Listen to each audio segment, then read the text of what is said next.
Halo sharing lovers, hutang Indonesia nampaknya semakin meningkat di setiap tahunnya. Meskipun hal ini menuai banyak kontra dari berbagai kalangan, namun tak sedikit pihak yang mendukung hutang yang dilakukan pemerintah dalam rangka memajukan Indonesia.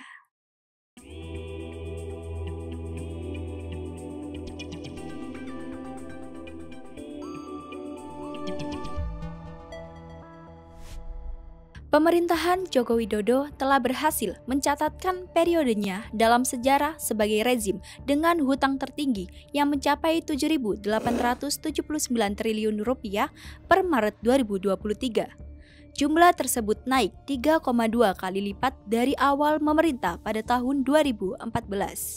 Bila dibagi dengan seluruh jumlah penduduk Indonesia, maka diperkirakan setiap kepala rakyat Indonesia saat ini menanggung hutang hampir 30 juta rupiah.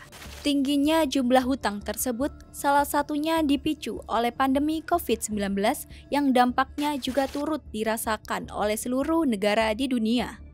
Efek pandemi tersebut telah membuat rasio hutang yang naik secara signifikan dari 30% pada tahun 2019 menjadi 41% pada tahun 2021. Bila dikalkulasikan, pertambahan kenaikan nominal hutang selama 2 tahun pandemi mencapai 2.145 triliun rupiah. Jumlah yang sangat fantastis, bukan?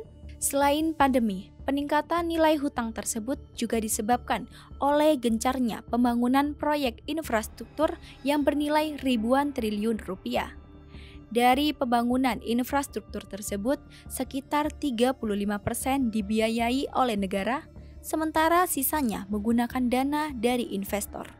Sepanjang tahun 2015 hingga tahun 2022, pemerintahan Jokowi menggelontorkan 3.784 triliun rupiah untuk membangun infrastruktur yang terdiri dari jalan tol, bendungan, pelabuhan, jembatan, hingga bandara.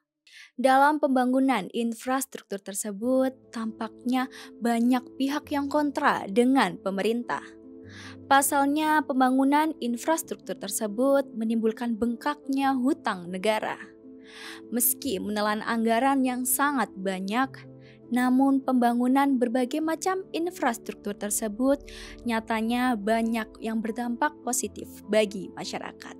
Salah satu pembangunan yang paling berhasil adalah pembangunan jalan tol Trans Java yang menghubungkan ujung timur Pulau Jawa hingga ujung barat Pulau Jawa. Proyek tersebut terbukti mampu meningkatkan efisiensi serta efektivitas mobilisasi di Pulau Jawa yang membuat roda perekonomian dapat berjalan lebih stabil. Dengan adanya jalan tol tersebut, harga barang dapat ditekan menjadi lebih murah meskipun inflasi juga terus menggerus harga barang di pasaran. Selain itu, dampak yang sangat jelas adalah penghematan waktu tempuh dan juga mengurangi kemacetan di Pulau Jawa. Meski proyek jalan tol banyak mendatangkan dampak positif, namun proyek ini juga berdampak negatif bagi beberapa kalangan masyarakat. Salah satunya ialah mandeknya usaha-usaha masyarakat yang beroperasi di jalan non-tol seperti rumah makan, pertokoan, dan berbagai usaha lainnya.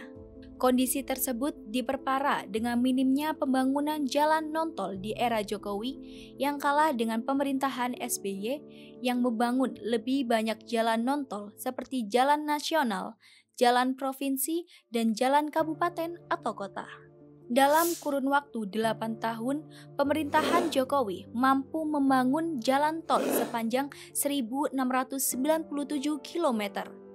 Sementara itu, SBY mampu membangun 145.000 km jalan non-tol, baik jalan nasional, jalan provinsi, maupun jalan kabupaten atau kota. Prestasi SBY dalam pembangunan jalan non-tol tersebut hanya kalah tipis dari Soeharto yang telah berhasil membangun jalan non-tol sepanjang 159.000 km. Selain proyek pembangunan jalan tol, pemerintahan Jokowi juga turut membangun sarana transportasi canggih yang sangat inovatif, yaitu proyek kereta cepat Jakarta-Bandung atau KCJB. Dalam pembangunan proyek KCJB ini, pemerintah lebih memilih menggandeng China daripada Jepang. Proyek kereta cepat KCJB merupakan hasil dari hubungan kerjasama antara Indonesia dengan China. Meski proyek tersebut dinilai inovatif, namun tak sedikit masyarakat Indonesia yang mengkritik pembangunannya. Banyak pihak mengkritik pembangunan kereta cepat tersebut lantaran dana investasinya dinilai terlalu mahal dengan rute terlalu pendek. Mahalnya biaya pembangunan kereta cepat juga menjadi alasan banyak negara di dunia tidak tertarik membangun kereta cepat. Contohnya yaitu Singapura dan Malaysia yang membatalkan proyek kereta cepat mereka meski konstruksinya sudah terlanjur dibangun. Alasan pembatalan tersebut tak lain disebabkan oleh dana investasinya yang mahal dan seringkali mengalami pembengkakan. Sebagai perbandingan, nilai investasi KCJB dengan dana 108,14 triliun rupiah hanya mampu membangun kereta cepat dengan lintasan hanya sepanjang 142,3 km yang menghubungkan Jakarta dengan Bandung. Padahal apabila dana sebesar itu digunakan untuk infrastruktur lain seperti jalan tol, maka dapat digunakan untuk pembangunan jalan tol Trans Sumatera sepanjang 1081 km. Presiden Jokowi menjelaskan untuk membangun jalan tol Trans Sumatera dari Lampung hingga Aceh sepanjang 2.900 km dibutuhkan biaya 90 miliar hingga 110 miliar rupiah per kilometernya. Hal ini berarti dengan dana sebanyak 108,14 triliun rupiah dapat digunakan untuk membangun lebih dari sepertiga jalan tol Trans Sumatera. Pada mulanya, dana yang digunakan dalam pembangunan proyek kereta cepat KCJB tidak menggunakan APBN sama sekali. Namun ketika terjadi pembengkakan anggaran, pemerintah turut menyelamatkan proyek tersebut dengan APBN. Dalam pembangunan proyek kereta cepat, Indonesia mendapatkan dua opsi negara pengembang, yaitu China dan Jepang. Sebagai pertimbangan utama, pemerintah Indonesia pada awalnya menegaskan tidak akan menerima tawaran pembangunan proyek kereta cepat apabila masih menggunakan APBN. Dari kriteria tersebut, pemerintah Indonesia memutuskan untuk menggandeng China dalam pembangunan proyek kereta cepat tersebut. Keputusan tersebut didasari oleh keberanian China yang menawarkan pembiayaan kereta cepat tanpa APBN, serta tanpa adanya jaminan dari pemerintah.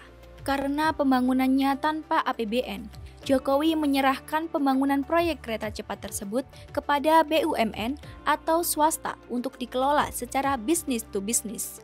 Meski pada awalnya pemerintah menegaskan bahwa negara tidak akan memberikan jaminan kepada pembangunan proyek kereta cepat.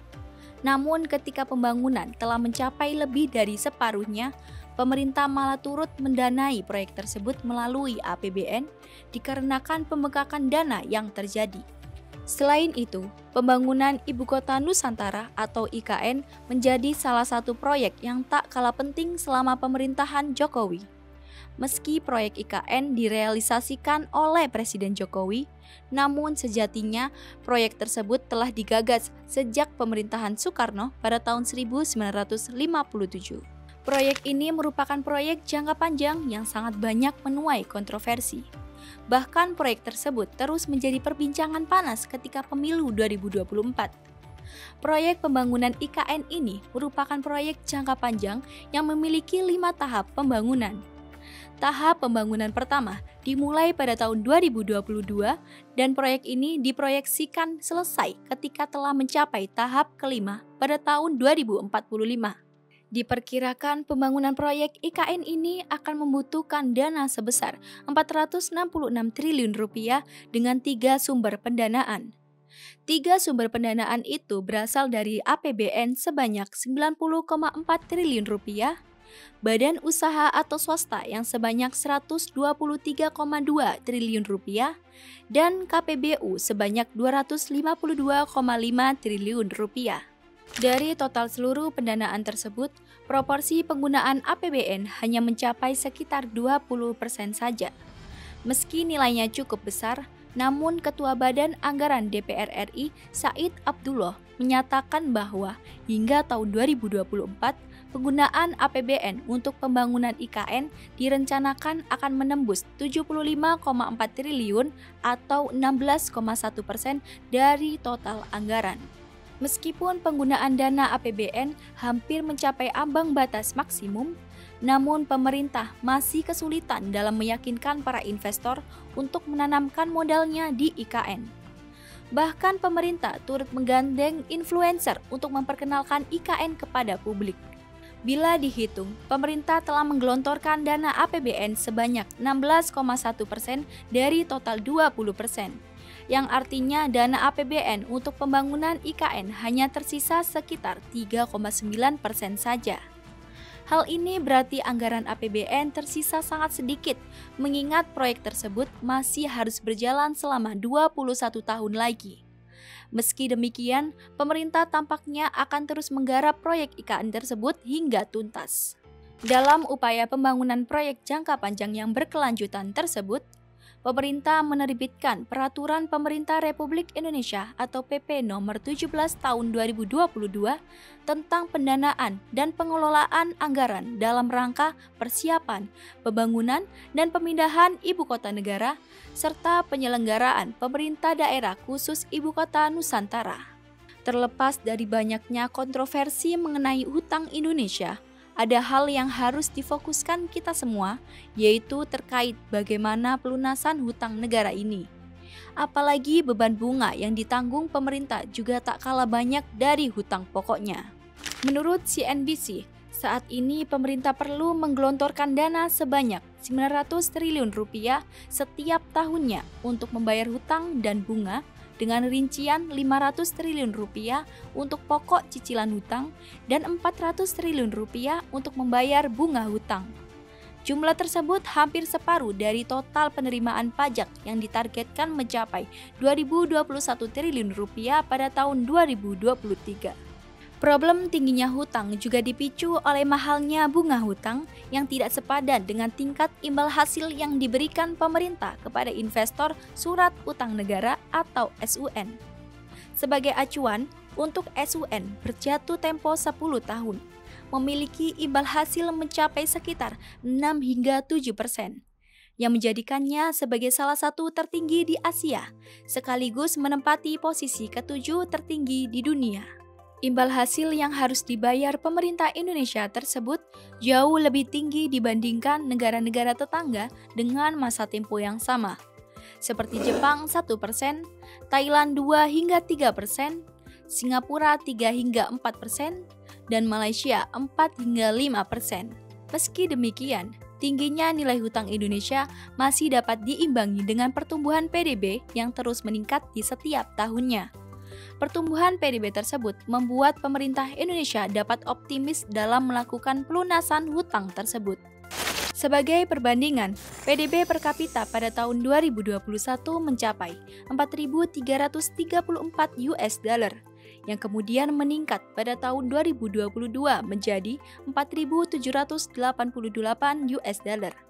Dan pada tahun 2023 meningkat ke angka 4.919 US dollar. Pertumbuhan nilai PDB tersebut diyakini dapat terus bertumbuh di setiap tahunnya.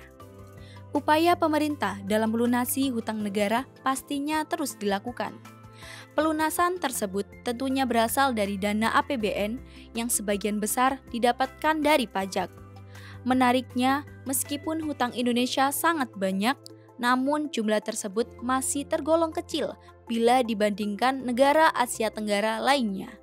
Bila dilihat dari nominalnya, hutang Indonesia yang mencapai 7.879 triliun rupiah pada tahun 2023 tersebut memanglah sangat besar.